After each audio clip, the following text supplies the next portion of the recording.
Breaking news చూస్తున్నాం. తెలంగాణలోనూ దొంగ ఓట్లు ఉన్నాయని కాంగ్రెస్ పీసీసీ చీఫ్ మహేష్ కుమార్ గౌడ్ సంచలన వ్యాఖ్యలు చేశారు.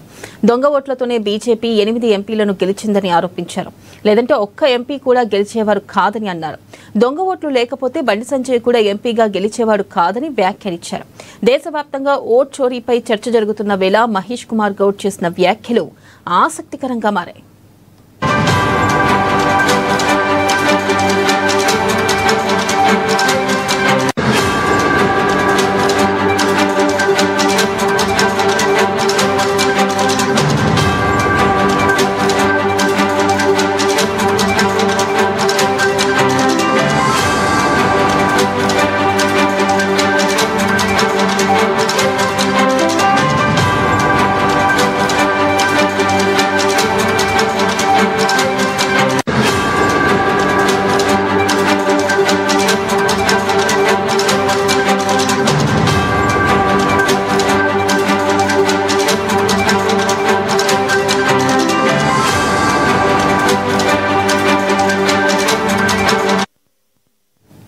బ్రేకింగ్ న్యూస్ చూస్తున్నాం. తెలంగాణలోనూ దొంగ ఓట్లు ఉన్నాయని కాంగ్రెస్ పీసీసీ చీఫ్ మహేష్ కుమార్ గౌడ్ సంచలన వ్యాఖ్యలు చేశారు.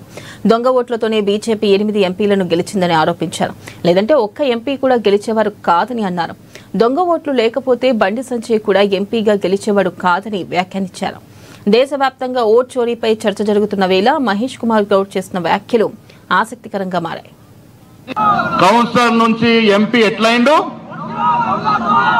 దొంగ ఓట్లు వేసుకునేండు. కరీంనగర్ లో కూడా ఇలా రాహుల్ గాంధీ ఓట్లు బయట పెట్టినారంటే కరీంనగర్ కూడా దొంగ ఓట్లతోనే గెలిచినట్టుగా నాకు అనుమానం ఉన్నది.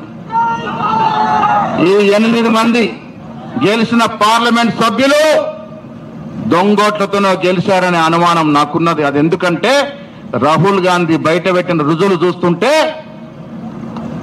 ఒక్కొక్కడికి ఓటు జగిత్యాలలో ఉన్నది, కరీంనగర్లో ఉన్నది, చొప్పదండిలో ఉన్నది, వేములవాడలో ఉన్నది. ఎట్లుంటుందయ్యా? పొద్దున్న లేచాడు 4 నియోజకవర్గాల్లో ఓటేసిండు. అందుకే బండి సంజయ్ గెలిచిండు. లేకుండా బండి సంజయ్ గెలిచే మనిషి లేదు. తనకు తాను బీసీ నాయకుడని చెప్పుకుంటాడు. మిస్టర్ బండి సంజయ్ దేశ్ముఖ్, ఎక్కడ బీసీ అయ్యా నువ్వు?